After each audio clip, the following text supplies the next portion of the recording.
Hello mamas, Laura here, and today we are chatting about how to best manage the realities of a hospital system and create a beautiful birth environment once you get to hospital. Enjoy!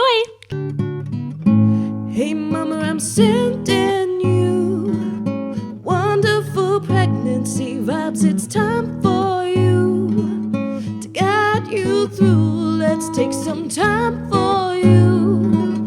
It's Pregnancy with Physio Laura. Hello mamas, and welcome back to the Pregnancy with Physio Laura podcast. Today we are kicking off with the second episode in our Ask the Midwife series, chatting about all the ways you can create a beautiful birth environment within the hospital system. So we'll chat about the realities of bed flow and shared rooms within a public hospital system, and the things to consider such as dim lighting, drawing the blinds, asking for privacy to help you transition into a beautiful birth space once you do arrive at hospital. This is episode 2 of a 6-part Ask the Midwife series with the amazing Beth Ryan, our resident midwife, childbirth educator, and soon-to-be mama. You can find out more about Beth and check out her incredibly informative Instagram account by visiting @birthwithbeth. And if you missed it, make sure you go back and listen to episode 1 in this series, where we chat about the importance of stimulating the labour hormone oxytocin and labouring at home for as long as possible. Now, there is so much amazing content coming up in this Ask the Midwife series, so if you haven't already, be sure to subscribe to the Pregnancy with Physio Laura podcast. In this Ask the Midwife series, we'll be covering questions to ask your care provider to make sure you are fully informed, how to respectfully navigate birth interventions that may be presented to you, the things to consider when setting up a postpartum support plan, and the practical steps you should take to make sure you're not overwhelmed after birth, questions to ask and preferences to know about when it comes to C-section birth, inductions and vaginal examinations, and the pros and cons of both, and so much more. Now, we also have a bonus episode exclusively available to members inside the Pregnancy Posse, where Beth gives us her top 3 essential items to pack in your hospital bag, ways in which your partner can best support you during birth, managing a posterior labour, and the lowdown on epidurals. Now, this entire podcast series and all our other podcast series, along with our exclusive member-only bonus content, is all live right now inside the Pregnancy Posse. So if you'd love to access all the bonus content and listen to or watch this entire podcast series right now, rather than patiently waiting for future episodes to come out, then please do go check out the Pregnancy Posse. I've gone and taken my years of experience helping pregnant and postnatal women as a women's health physiotherapist and made this accessible to every woman online inside the Pregnancy Posse. So when you join the Pregnancy Posse, I will guide you week by week through your pregnancy with safe weekly workouts tailored to your specific week of pregnancy. I also do a weekly Q&A session where I answer all of the amazing questions from our Posse members. And there is a wonderful community forum where Posse members all support each other, along with an extensive resources library, which will help you avoid Googling every symptom under the sun. Now, I would love to help you have a healthy, active, pain-free pregnancy, so just head over to thepregnancyposse.com to see what the Pregnancy Posse is all about and to trial it for 7 days.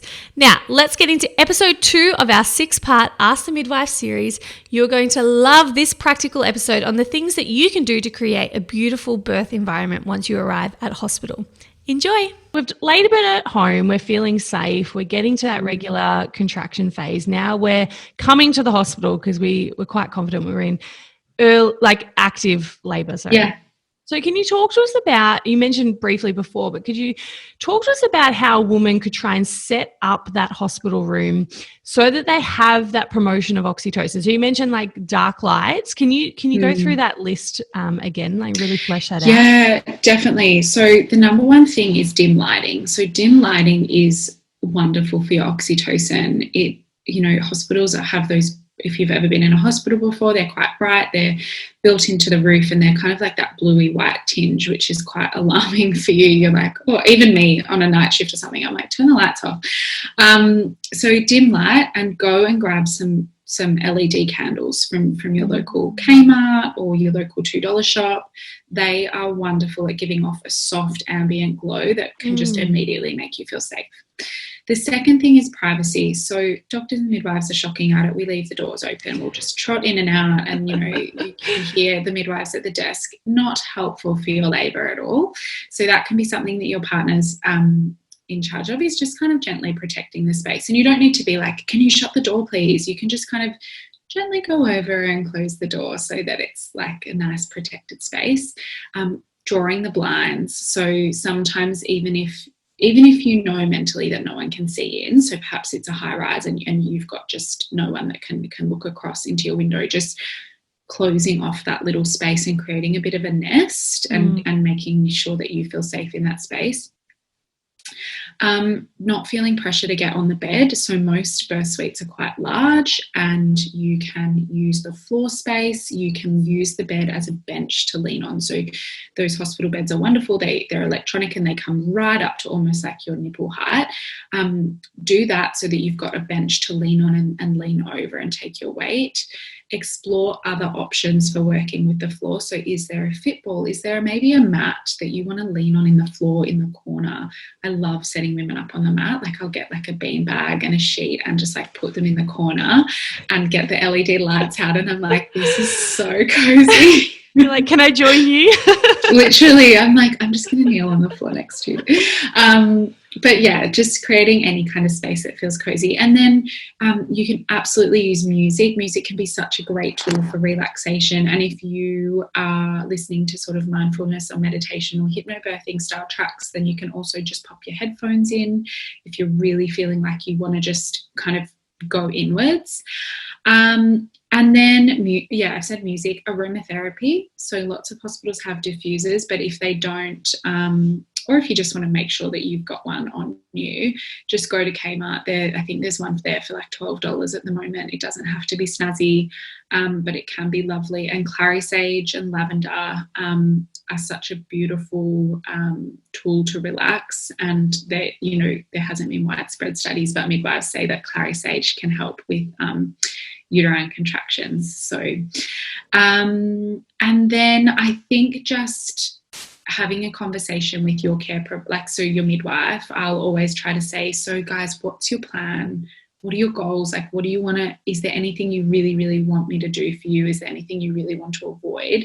And I'll try and catch them before they get back into their little space, just to kind of get some context. I can write a note for the midwife who's coming on after me potentially, so we don't have to keep repeating ourselves. And you can say, look, I've done X, Y, Z at home. That's really working for me, but I'd love some guidance. Or, my plan is to have an epidural, and you can be quite honest about that and just say, I'm happy for now, but can I just ask for an epidural when I want one? And we'll go, yeah, of course you can. So I think, those are my main tips for creating a safe space for your brain to go, yeah, okay, we can meet our baby today. I love that so much. I think that's really lovely. I think just knowing what you can manipulate within that environment to make sure it feels really comfortable and safe. And that was going to be my next question. When someone comes into the labour, what do you call it? The birth suite. When someone comes into the birth suite, would you normally sort of direct them as to what they could try, or do you tend to just get feedback from them? What's working for you at home? How can we recreate this in the environment? Do you find a lot of women are pretty aware of what they need, or are they looking for guidance on like helpful positions, helpful activities that they can do? I find that there's a huge, huge spectrum. So you've kind of got, and it's just true to our personalities, right? We're all different. We all approach life differently. You've kind of got some women and families who are like, let's just wing it. Let's just see what happens on the day. And I find that they come in feeling really quite unsure of what to do, where to go next. Midwives read the room. We're wonderful at reading the room. It's our primary job is to go, right, does this person need me to jump in and say, hey, let's get the ball out. Have you considered using the shower? It looks like you're feeling those in your back. Can I offer you a heat pack? That kind of thing, and feel reassured that your midwife can do that for you. And then you've got all the way up to, people who come in and they are so clear about what they're doing, and their partner has practically kind of stepped into that role and they're doing the guidance about what to try next. And it's very clear that they have a toolkit, as for lack of a better word, of strategies that they can continue to call on. And in those cases, my job is more just to make sure that they're safe, that I'm facilitating that. So if they want to get in the shower, making sure that they're set up in the shower, and it's less about kind of guiding them. So I think it's such a big spectrum, but I would definitely encourage people to have some idea of what they want to do, so that you can advocate for what you want, and not kind of just get like snowball. It can snowball quite quickly, you know, if you come in and you're feeling out of control and someone utters the word epidural, and even if you'd kind of in the back of your mind been like, oh, I don't really want to try an epidural first off the bat, in that moment when you're feeling really unsure and you don't know what else to call on, yeah, you're probably going to say yes, please. And then when the dust settles, you're sort of like, oh, we didn't even try the shower, or I didn't really walk around the room, or someone said the gas was really great, and oh, okay, you know. So I think having a little bit of a plan is good, but also trusting that the midwives will guide you. Absolutely. I think that's the answer to that question. Yeah, no, I think that was the perfect answer. And look, I think knowledge is power. So like you said, some people's personalities are going to be more wingy at style, but I think for most things in life, we at least prepare a little bit, don't we? Like we wouldn't walk into a job interview or an exam or anything like that with no prior knowledge. So I think even if you just think, I've got 3 things in my toolkit, I'm going to give them a crack. And it doesn't have to be 20. It doesn't have to be a birth plan that's set out in stone. Like there is something about being fluid and surrendering and being open to different options. But I think just preparation, I think, is very important when it comes to birth. So I think that was the best long answer that you could have given. And would you say that you think it's really important and like achieves positive outcomes when the partner is on board with all of this? So like you were saying before, it's really great when like the partner can come in and start setting things up. And because I imagine for a woman, if you're the only one who knows what's in your toolkit and knows what you want to do, you have to kind of get into that cortical brain to get into the birth suite and go, okay, right, well, I want to set this up and do that. Whereas I imagine if your partner just sort of helps you do that, you can then sit a bit more like in that primal body. Would you agree? Absolutely. Absolutely. So there's really, really good evidence to show that support from a continuous support person, known support person in labour is associated with a reduction in intervention. And this is because exactly what you just said, when you're in labour, are not meant to be using your thinking brain. You're meant to be tapping into a place that's really, really primal and really inward, and really, because oxytocin, as well as giving you the contractions, it gives you this beautiful break. That is what's so special about labour. It's not like any other pain you've ever experienced before. It gives you time to catch your breath, and it gives you time to reset. And if in that time you're communicating with your care provider, you're anticipating what's going to come next, you're trying to set yourself up into a new position, like you're not really getting a break, are you? You're not letting your shoulders drop, you're not letting your pelvic floor relax, you're trying to manage the space and manage your labour. The other thing that I think, and there's probably less research on this, but I find that fear and anxiety is contagious. And just like you need the knowledge to feel powerful in your labour and your birth and your body's ability to do so, your partner needs to believe, or whoever's supporting you needs to also believe that. Because the minute they start to go, oh my gosh, this is really intense. Oh my goodness, I've never seen you like this. Can we get some help in here? And it just escalates. And of course, when you're feeling vulnerable and you're feeling, you're experiencing something you've never experienced before, if the person you love most in the world is looking like they're frightened and concerned for you, it's going to be really hard not to take that on. So I think that there's so much to be said about partners really, really coming to the table. And it's so great. Like most do, and most are just phenomenal. And I'm like, good on you. Like, this is the first labour you've ever been in. And I can see that you're shaken, but you're really stepping up and you're trying to be as positive. And I talk about in my classes the value of strength-based communication. So while it's really tempting when you're with your partner who is labouring and working so hard, and you know how fatigued she is, to go, oh my God, you poor thing, I wish I could tap in for you. It's not really, the only way out is through. So it's not really going to do much. It's better to go, I am so proud of you. You are amazing. I can't wait to meet our baby, and just continue that positivity. And I think that is such a powerful tool. And that is why we see less intervention, because we are, we have someone that we love constantly telling us, you can do this, and I'm here for you, and, all of that kind of stuff. I love that. I don't know why, but I was getting like a little bit. Yeah, I know. It's so beautiful to watch, truly. It's so special. And an unexpected part when I became a midwife, and it's so bizarre. Like, I never even considered dads or fatherhood or anything in my studies, but watching men become dads and the way that they support their partners, or just not just men, but anyone who's a support person and is really there for somebody in labour, is magic. Like, it is so phenomenal. And also, I think what happens sometimes is if you have not prepared yourself, your partner ends up support. Like, if you're a support person, you're listening to this and you think, oh, it's not really my thing, I'm just there to, I'll do whatever she wants me to do. That's a really common approach, is like, oh yeah, I'll obviously be supportive, but I can't really do much. What can happen is that people end up looking after you, and it takes a bit of the focus, because we end up really having to reassure you and explain to you every little detail of the process. And then your partner's going, babe, you should go get a coffee, or you should eat something. And it kind of switches the dynamic a little bit. So the more prepared you can feel and the safer you can feel, the more we can just like pour so much love and support onto the birthing person. I love that. I want you to be my birth support person. Call me anytime. Sounds so nice.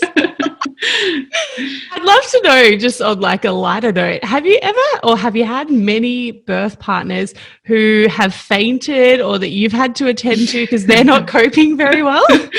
Oh my gosh, quite a few. Oh, really? Yeah. So I think, again, we could talk for days. I've got so many stories, but I think there's some people who, not for lack of trying, the poor things, they just had an unexpected, they became overwhelmed, or they saw something that they weren't prepared for and that they just felt really dizzy. And yes, I've had that before. And if you feel, or if you know your partner is someone who gets a bit squeamish or just a little bit overwhelmed, make sure that, like, don't be a hero, sit down, because the reason being, I'll let you in on a secret, if they hit the floor, they've got to go to emergency. That's most hospitals' policy, because once you hit your head, it's a duty of care thing. So it's so do not be the guy that's like, I'm fine. Just sit down. Like, sit down, have a sip of water, put your head between your legs, and then you can stay and we can accommodate, how you're feeling. But yeah, there's been so many different, and then I think something that like can happen as well, and it's natural and it's okay to an extent, is that when you're feeling worried or stressed, you can get angry. And it's less common, but it does happen, even with people who, they will come up to me after and say, Beth, I'm really sorry. Like, I feel like I was really rude to you. And I'll be like, look, you were, but it's okay, because you're stressed. And the last thing you want to be in the birth suite is the angry support person. And yeah, like I said, we don't blame you. It's often because you are feeling really concerned, but that concern is birthed out of not knowing what's going on, and a lack of preparation and a lack of trust in the process. So I think, there's so much that could be said there, but definitely. I love that. And like you said, I think preparation is key with that, really, isn't it? Like, even I remember I showed my husband a birthing video, like a full frontal birthing video, and he was really shocked by it. But I was like, you need to see this, because how are you going to cope if you've never seen this, if all you've seen is Hollywood? And that's not at all what it may look like.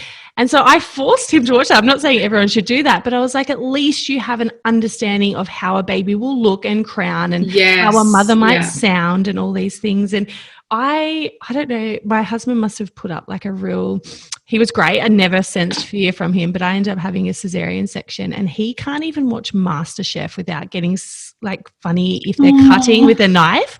So God help him in the surgery. Yes. But he never showed that, which was great. But I do think preparation is key. So yes, definitely like bringing your partners to your birth classes, bringing them to all the things you're reading and doing for yourself. I think it's just as important for them to be reading. So yeah, I love that. Great advice. Hey mamas, Laura here. I hope you're feeling confident and clear on the things that you can now do to create a beautiful environment once you arrive at hospital. As Beth says, for many women, their labour may slow down once they arrive as their primal body is assessing whether this is a safe place to birth or not. So to speed up this process and get back into that beautiful oxytocin flow, the tips Beth shares about creating a beautiful environment are just so important. And I also love how she touches on the importance of the partner support and education and how they are there to support and encourage but not pity the birthing woman. I think that's really important. Now, if you'd like to learn more from Beth, you can find her on Instagram at birthwithbeth. And I would love to hear from you over on my socials at PhysioLaura and let me know whether you learned anything new from this episode today. In the next few episodes of this Ask the Midwife series, we'll be chatting with Beth about questions to ask your care provider to make sure you are fully informed, how to respectfully navigate birth interventions that may be presented to you, the things to consider when setting up the ultimate postpartum support plan, and any practical steps you should take to make sure that you're not overwhelmed after birth, questions to ask and things to know about when it comes to C-section birth, inductions and vaginal examinations, and so much more. And if you haven't already, just subscribe to the Pregnancy with PhysioLaura podcast so you don't miss any of our upcoming episodes in this wonderful series.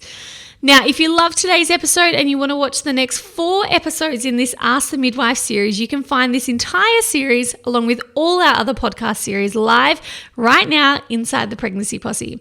So for most series of the podcast, remember we do record exclusive bonus content for Pregnancy Posse members only. And in the bonus content for this Ask the Midwife series, Beth talks us through her top 3 essential items to pack in your hospital bag, ways in which your partner can best support you during birth, managing a posterior labour, and the lowdown on epidurals. Inside the Pregnancy Posse, you'll also find weekly guided pregnancy workouts, an extensive resources library on things like birth preparation, pelvic floor exercises, managing pelvic pain, plus a wonderful community forum and weekly Q&A sessions with me. And I would love to help you have a wonderful pregnancy, birth, and postnatal experience. So just visit thepregnancyposse.com to see what the Pregnancy Posse is all about and to trial it for 7 days. I will catch you soon for episode 3 in this 6-part Ask the Midwife series, where we'll be chatting about how to respectfully ask questions and make sure you are fully informed, and also how to navigate interventions that may be thrown your way. And I think this is a really important topic and one that Beth navigates so well. So until then, mama, sending you wonderful pregnancy vibes and enjoy the incredible journey that is pregnancy.